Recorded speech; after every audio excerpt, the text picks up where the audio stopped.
মা, আপা তো পালিয়ে গেছে। কনের ছোট বোনের মুখ থেকে খবরটি শুনতে পেয়ে উঠানে থাকা বরযাত্রী শোরগোল তুলে দিল। বিয়ে বাড়ি মুহূর্তে পরিণত হলো রম্য বাড়িতে। আশেপাশের মানুষগুলো ছি ছি শুরু করে দিয়েছে। রিয়ার শরীর কাঁপছে। কিছু সময় পূর্বেও আপাকে সে ঘরে দেখেছে। এরই মধ্যে কোথায় চলে গেল? দুঃখে তার কান্না পাচ্ছে। মা বলেছিল আপার সাথে থাকতে, কিন্তু সে তো থাকেনি। ইতোমধ্যে বরের বাড়ির লোকজন হুঙ্কার তুলে দিয়েছেন। রিয়া ভয় পাচ্ছে। পরিবেশ কেমন ভয়াবহ হয়ে উঠেছে। ও ছুট লাগালো সোজা বাড়ির মেন ফটক বরাবর। বিশাল মাঠ, শস্যের ক্ষেত পেরিয়ে ছুটতে লাগলো। এদিকে তার দুটি চোখ নোনা জলের ফোয়ারা নামিয়েছে। ও চিৎকার করে ডাকলো, আপা, আপা রে, কোথায় তুই?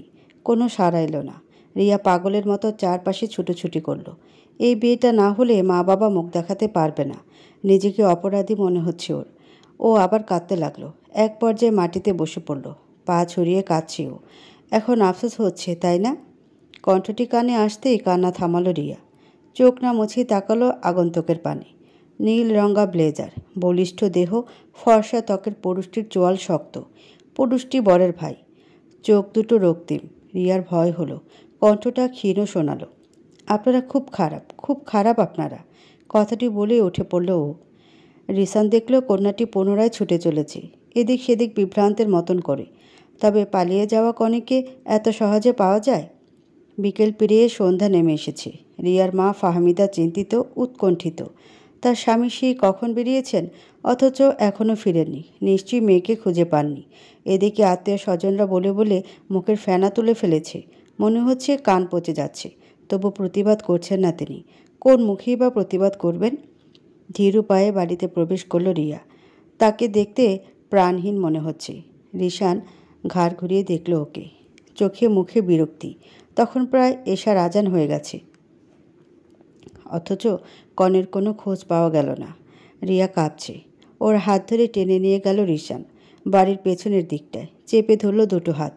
ব্যথায় কন্যাটির মুখ লাল হয়ে এলো। সমস্যা কি তোমার? কেন এমন করলে? আমি না হয় খারাপ, কিন্তু আমার পরিবারের কি দোষ? কেন এমন করলে? রিশানের কথায় কিছুই বুঝল না রিয়া। তাকিয়ে রইল ফ্যালফ্যাল দৃষ্টিতে।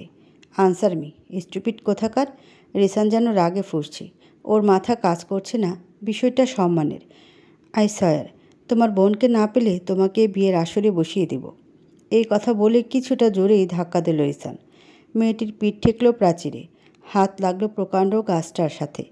মুহূর্তেই ভেঙে গেল কাচের চুড়ি, যার টুংটাং আওয়াজ কানে এলো রিশানের। সে তাকালো না অবধি, অথচ তাকালে দেখতে পেত কোমল ফর্সা হাতটি লাল রঙে সেজে উঠেছে। রাত তখন 10টা। কনেকে পাওয়া গিয়েছে। রিয়া বিহল, বোনের পানে তাকিয়ে। খানিক বাদে দরজা লাগিয়ে দিল। একদম কাজটা এসে বলল, আপা, এই আপা। মেহনুর দৃষ্টি ফেরালো না। রিয়া যেন ভেতরে ভেতরে ধ্বংস হয়ে যাচ্ছে। সব থেকে বিস্ময়ের ছিল, মেহনুরকে পাওয়া গেছে গ্রামের শেষ দিকে। সে ফিরছিল বাড়ির দিকে। যদি ফিরতেই হতো তবে পালালো কেন? এই প্রশ্নটি রিয়াকে বিস্মিত করে যাচ্ছে। বুকের ভেতর আনচান করছে। দরজায় আঘাত পড়ল। বিয়ে শুরু হবে। রিয়াকে কিছু বলতে হলো না। মেহনুর নিচ থেকে উঠে গেল। দরজা খুলে চলে গেল। সবটা যেন এক আকাশ সম বিস্ময়ের সৃজন করল। বাড়ি ভরাট করে আসছে মেহমান। তারা যায়নি। যেন বিশ্বাস ছিল আজ বিয়েটা হবে, কিংবা তামাশা দেখার অপেক্ষা করছিল। 3 কবুল বলে আপার বিয়েটা হয়ে গেল। রিয়ার মনে হলো সে ঘুমের ঘোরে কোনো স্বপ্ন দেখছে, রূপকথার মতন। যেন চারপাশের অতি আশ্চর্য সব ঘটনা স্বাভাবিক বই আর কিছুই না। কনে বিদায়ের বেলায় কেউ কাঁদছে না। খুব সাদামাটাভাবে কনে বিদায় হচ্ছে। রাতও কম হয়নি, তাই দ্রুতই হচ্ছে সব। মেহনুরের সাথে রিয়াকেও পাঠানো হবে। রিয়া বোনের কাছাকাছি আসতে চাচ্ছে। ওর অন্তরে একরাশ প্রশ্ন জেগেছে, অথচ উত্তর খোঁজার ফুসরত নেই। একটু সুযোগ হলো বটে, তবে শেষ রক্ষাটা হলো না। রিসান তাকে টেনে নিয়ে এলো। আধার রাত, চারপাশ স্তব্ধ। পোকামাকড়ের ক্ষীণ আওয়াজ শোনা যাচ্ছে। রিসানের স্পর্শ ওকে ভীত করে তোল। ব্যান্ডেজ করা হাতটায় ব্যথা লাগলেও কণ্ঠেতে কোনো শব্দ নেই। কোনো পাকনামি করবে না, নতুবা মাঝ রাস্তায় ফেলে দিব। তখন কেঁদেও কুল পাবে না।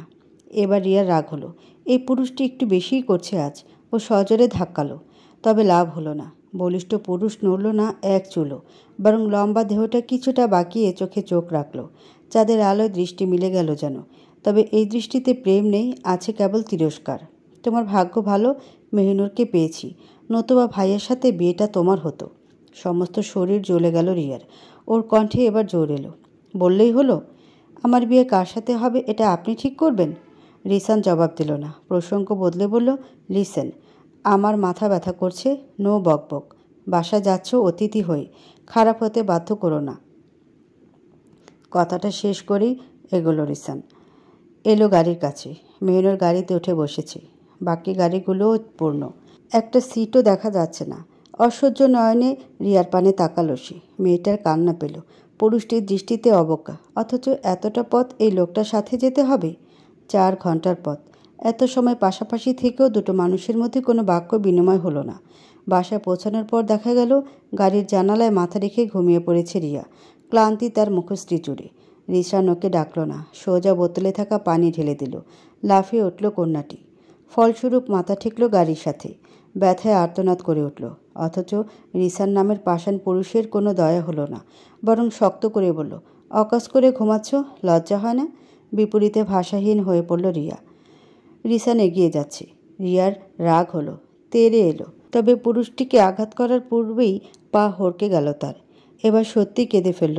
সমস্ত দিন জুড়েই ভোগান্তি যাচ্ছে। রিসান একবার ফিরে চাইল, তবে ওঠালো না, বরং তার ঠোঁটের কোণ জুড়ে তাচ্ছিল্য মাখা হাসি দেখা গেল। এদিকে ব্যথা নিয়ে পড়ে আছে অষ্টাদশী রিয়া। কিছু নিয়ম ছিল, সেগুলি পালন করা হচ্ছে।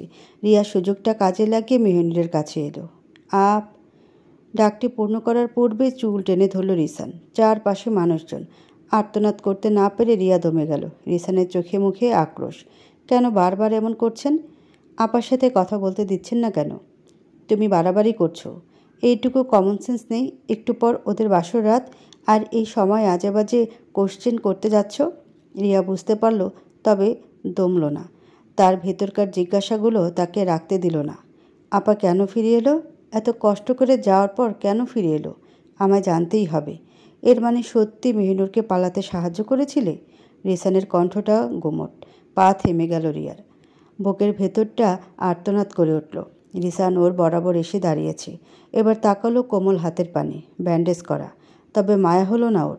হাতটি চেপে ধরে বলল, খুব খারাপ করলে। রাগটা আমার সাথে, অথচ ভোগান্তি দিলে আমার পুরো পরিবারকে। তোমার এই সুন্দর জীবনটা এবার তছনছ হবার পালা। Be ready for my torture baby girl.